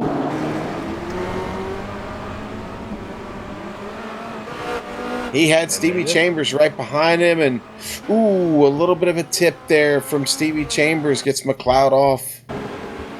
Let's try and pick it up one more time on the replay here. Yeah, and Stevie gets a little bit of the wing to him. Gets Ty McLeod off the course. That's a shame. Ty, was working really hard on this run, and just a little bit of a mistake there. And that's going to cost him. Drops him all the way to 10th. Let's go to second now, because just making a couple stabs and losing momentum is Koch. Trying to get down to Osterkamp. Koch has been diving it down deep into all these corners. Not able to get there, not able to get his nose in, and then it costs him momentum, then he has to fight back and try it one more time. All the while, Mangan's got out to 7 seconds now, Sue. Now they come around, we watch, they head down as we ride on board with Koch, heading down the main straight. Starting to run him in. I think if he can get close, he's not going to do it into 1. Probably won't do it down into 2. He wants to get close enough into 4 where he can make a run into the hairpin. Let's see as they stay in there. Sean, what about the push in these cars? Do you think Coke is getting a little bit of dirty air there? Is it hard to run right behind a guy? Not really, not so much. I mean, the only real push you get is when you get in too hot, and you miss your apex there. It gets a little pushy on you, but not so much in the draft here. Not enough speed or power in these cars to really cause that condition. But man, Coke fighting really hard on the outside of Osterkamp here, and he had position to the inside, and he gets it away. Ooh, boy, Osterkamp going to have to really dig and fight back now. We're running out of time, Soup. Only about 4.5 laps to go. Yeah, that was set up through the hairpin, and then Coke was able to hang on to that position, have the preferred line through Revolver, and Piper get that done. But Osterkamp is close. If he can hang in there, he can get another run at him. Back to third position. His rival right now to catch, running in 12th, so he's picked up a couple more spots. How about we drop in on 6th spot real quick? We'll look at Knut Martinsen and Lee Robinson. We didn't give Lee much attention in the feature race, having a good sprint race, though. He really is. Soup, he's picked up 17 spots. The man started at the back of the field. Look at that. 24th spot, and Lee is in 7th, digging, looking to get into the top 5, maybe. It could happen. I mean, Holstein's only 2 seconds up, but he's running out of time. But I'll tell you what, he's done a great job of digging here, and Knut Martinsen's got a mirror full. He's going to have to watch out here, because Lee Robinson would love to get another spot. Let's stay on this one a little bit, Wires. He's a pretty good run now out of Oh, boy. He's got a really good run. He may have almost got there too soon. Here's to you, Mr. Robinson. As they head into the hairpin side by side. Let's see if Robinson can keep the momentum. He takes a really wide line. Is he going to dive it in there? Martinsen closes the door like Queen Elsa on her coronation. Robinson is going to have to wait.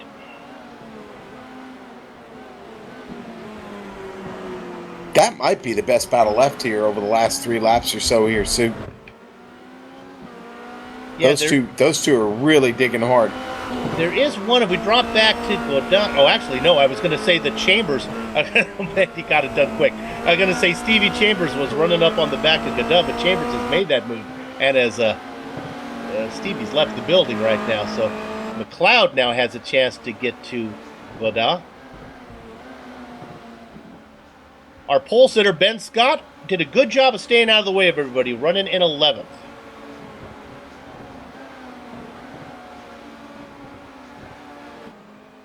Just under 3 minutes of racing left.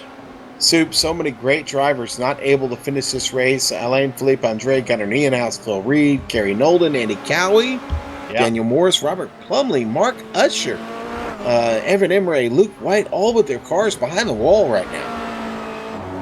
That is the beauty of the sprint race. Call it bad luck, call it bad judgment. You be the judge. Oh boy, in this battle between Robinson and Martinsen not going away. Oh boy, side by side, and it's gonna be Robinson gonna get it from Martinsen. Pushes Martinsen off track. Martinsen fighting back, not happy. And they continue to battle. Look at that line by Martinsen through there, and he's gonna close the door on him. And if my memory serves, these guys were teammates last year for Horst Fissi. I could be wrong on that one, but I do believe that is the case. They've stepped off to individual teams now. So poor Knut is getting a lot of value, a lot of racing for his racing buck today, isn't he, Sean? Yes, he is getting the most out of the many pounds spent to race in the AOR. But boy, what a great race here. Robinson really taking it to him here. Soup, they're going to get the white flag next time by here, I think. I'm pretty positive. We're coming up on the last lap. Look at Robinson get to the outside. Going to try and maybe cross him over here. Oh, he's got a good run. Trying to get in the way is Martinsen. That's not going to happen. Now he has a run and he has the preferred position as well. This is not going to fare well for Kmart.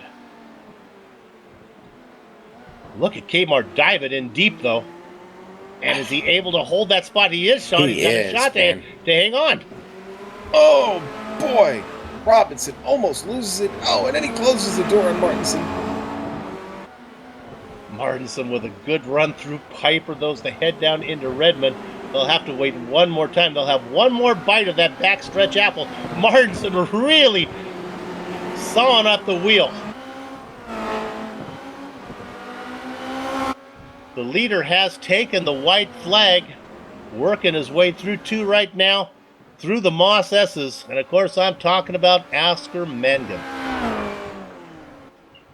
Oh, I don't think Lee's giving that spot back, Sue. I know we're watching Mangan right now, but Robinson in control of 6th place, and I don't know if he's going to give Kmart a shot to get it back here. Yeah, he has really opened it up some, hasn't he? Mm-hmm. And looking through the field, I believe that's probably the battle that has our best battle. We'll check back in on Godin and McLeod, see if he can run them down. But that's it. The Catch has worked his way up to 11th. Tell you what, I want to take a hat off here to Christian Koch. He's done a good job of digging here over the last several laps. Mangan had gotten out to a little over 5 seconds now. Got that down to about 3.5 seconds, but not enough to get this win away from him, but a good job of getting close. Koch going to probably finish 2nd here. Needed a couple more laps. Needed probably a 35-minute race. Might have been able to do it. But meanwhile, coming around for the final corner, taking the checkered flag. In his first event, his 2nd actual race, Oscar Mangan wins the sprint race, round number 11 in the Apex Online Racing League. Christian Koch gets 2nd. Osterkamp and Tierney, Holstein, Robinson looks like he's going to get the best. No, we missed it. Somehow Knut Martinson, Kmart got back around Robinson and indeed. takes that 6th spot. Wow. And then maybe we might want to go in because a little bit of a slug after the start-finish line. Oh, and Lee Robinson made a mistake. Sean, let's see what you did. Yeah, Lee makes a mistake indeed. Oh, and it looks like it might have been brakes. Sue maybe broke a little bit too hard. You're going to see the car snap on him. Able to save it, but the time cost gives that position to Kmart. He'll finish 6th. All that work by Lee Robinson and a little bit of trouble with the brakes there going into the turn cost him. Gotta love the Apex Online Racing Formula Renault 2.0 Championship. Never fails to give us a good show. And it certainly doesn't. Yeah. We're going to take a short break here on the Global Sim Racing channel. We will be back to run down the entire finishing order, talk to some of the drivers, and close up shop. Back in a few.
Welcome back to the Global Sim Racing Channel's coverage of the Apex Online Racing Formula Renault 2.0 Championship, Round 11 from Okayama. Let's go ahead, before we run down the finishing order, let's go ahead and take a look at that first lap incident that we promised you. And Sean, we'll start with you first. Now, what have you found? Well, there was a couple of incidents, and we'll watch this one here first with Coke and Cowie. They're going to get together, go off course here, and then just up in front of them, what you're going to pick up here in a moment is going to be that battle that unfolded in front of them. So there were literally two separate incidents right there in between Revolver and Piper that both unfolded very quickly, Sue. Right. Now, the dark blue car, this is Usher. You can see that he gets together with the yellow car of Osterkamp. They spin, and then everyone starts to plow into that one. Now, that was unrelated to Sean's. Sean's guys were already off track, but two separate incidents took out a lot of the front runners. Yeah. Look at it one more time here. That was a mess. As we ride on board with Usher, and he just gets clipped, and then he gets turned around, and then here they come. Yeah. A lot of drivers, some able to salvage. Did you the catch see that was enough. the gray car? That was Lee Robinson getting through right there. Yep, some guys were able to see through there.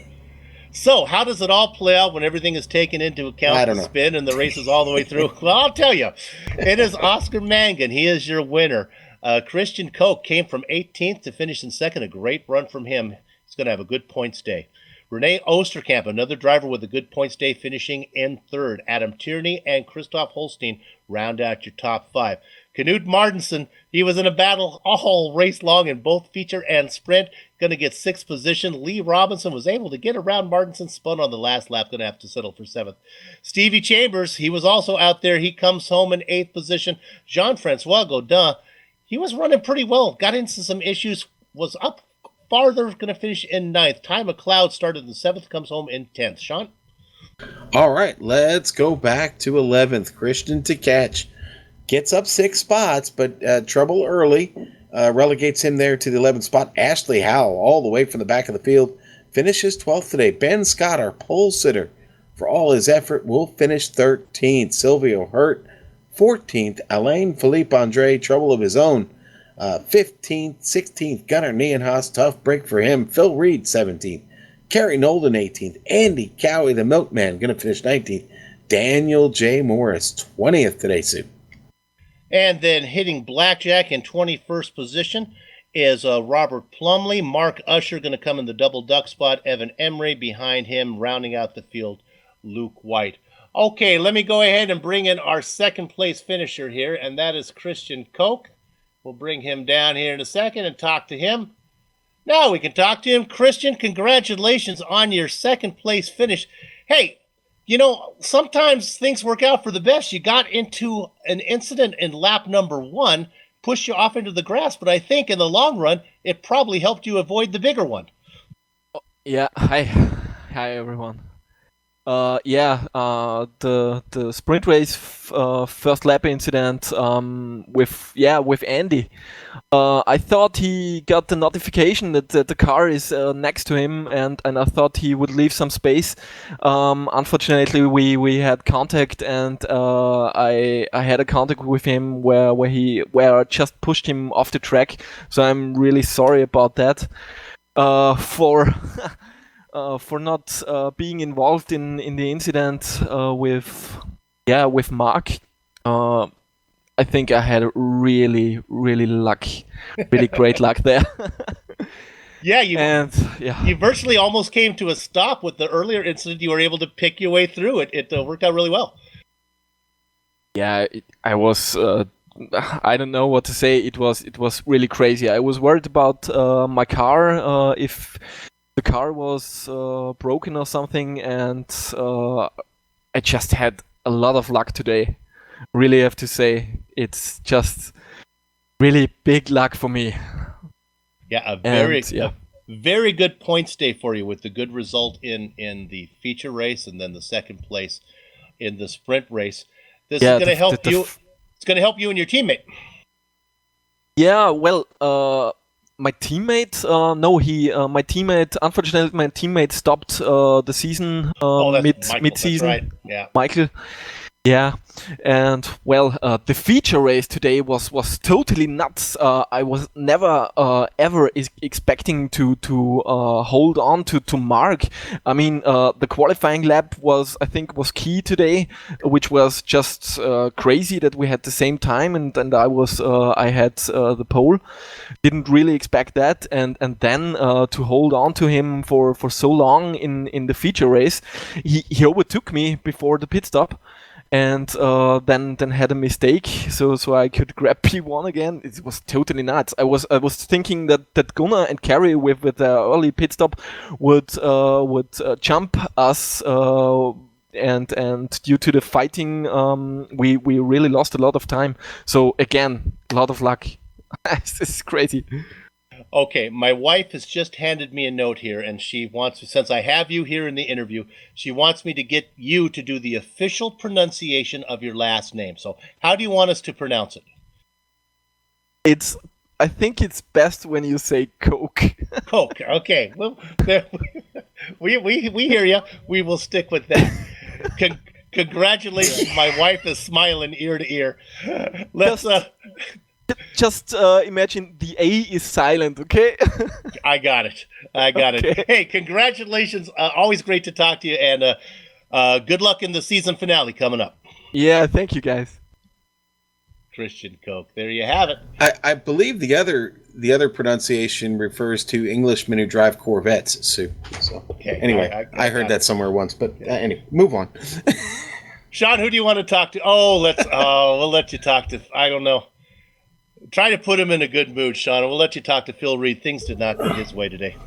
Yeah, it's a tough day for Phil. Phil, are you okay? Are you feeling all right, buddy? Yeah, I'm pretty good. I got my cuddly bear with me, so I'm crying into him right now. Yeah, it's just one of those ones, unfortunately. I think, to be honest, I can't be too upset. I think the feature race was kind of my own bad, although I think it was more an incident with the control pad that I was using. Didn't turn in properly, and then the sprint race happened. But just one of those ones. It's an unfortunate one, racing hard and tiny little mistake, and it just it unfortunately caught me up, and that was pretty much it. Yeah, but Phil, it's been a long season. This is the penultimate round here today, and I guess if you're going to take one silver lining here from Okayama today, what would it be? It's the greatest silver lining of all. I don't know if anyone's been taking notes or noticing, but it's more important than the championship battle, I must say. It is the battle, the first person to reach a cumulative 2,000 points over the 10 seasons. And myself and my teammate Kerry, we are currently 1 point away from each other. I don't know exactly where we're probably about 1,960 points, something like that. 1 point away from each other. So we've got one more race to go. See if we can hit that 2,000. And it's a race between us, and it's going pretty good. Because I very tactically was able to crash Kerry out as I went out in the sprint race, just to keep it level. See, I was thinking about that the entire time, and also gave him a long pit stop in the feature race just to bring him some points back as well. Well, you know what? I think we're going to have to get our stats man Poindexter on that for round 12 and have him keep track of that for us. That's a monumental achievement there, buddy. Thank you very much. It's been easier for me than Kerry. I've run an extra season and a half than he has, because he took season 5 out in the pro when we were running Pro Mazda. So he's got a season, like a whole bunch races less than I've done to be equal, but he is better. So, I'm just doing all I can to fight for it, because at this point it is really all I've got. I was sad when he first overtook me sometime during the season. I then fought back, and we've been doing that ever since, and I look forward to the final conclusion. All right, now in an attempt to bring this all around and make it feel like a big family here, I'm going to ask a personal question. It's Friday night. It's 10:30 where you're at. About 10:30, am I right? About 10:30. Yeah, that's correct. Yeah. What does a young lad like yourself go out and do, or do with the rest of the evening? Go out. That's a good. No. Well, to be honest, me and Kerry are probably about to play Overwatch.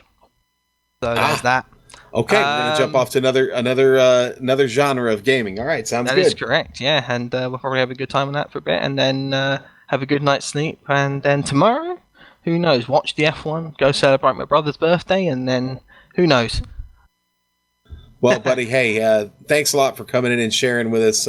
Better luck to you next time here in round 12. We're certain to see you again, my friend. Thank you very much. See you guys. All right, Soup. That was the very cheery Phil Reed. Let's face it, Phil was not in as down a mood as we may have anticipated there.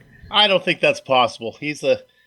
If there's ever a disaster, I think you want him around with you. He'd find the bright side of anything. Hey, we'd like to thank everybody at Apex Online Racing for organizing Formula Renault 2.0 League, and to all the members who support this broadcast. We know you have a lot of choices when we fly. Thanks for flying GSRC. Thanks to the company's equipment and software you see on the screen right now that we use on the broadcast, and the original music. I'm going to go off script here a bit. Would you please go online to Eric Eckelman and Casey Long, download some of their digital stuff. It's really good, works for a lot of occasions, and will put you in a good mood. Sean? Soup, and you know what Phil's got me thinking here, and what we just said makes me think of a great Monty Python song, Always Look on the Bright Side of Life. So yes, always look on the bright side of life. There you go. The AOR returns next week, Friday, June 2nd, for the season finale. Are you kidding me? From Monza, of all places. Wow. GSRC will be there to bring you all the action. We hope you join us for more information about GSRC. Your best bet is the global simracingchannel.com. Almost read the in there. We're also on Twitter at GSR Channel and Facebook. Just type in Global Sim Racing Channel. We'll pop right up, I promise. And now, on behalf of the man whose voice you just heard, Sean Ambrose, our director, Amjad Yaman, our camera artist, Dougie Beard, and also, Sean, let's give a big thank you to Joe Peak for sitting in for you, doing a good job, huh? Oh, man, I can't thank Joe enough, and everybody at GSRC for filling the time while I've been away, and can't wait to get back here next week, Sue. And we'll be here, and so we'd like to thank all of you for watching us. And with that said, it's time to have fun storming the castle, so until next time, race clean, race hard, and we'll see you on the track.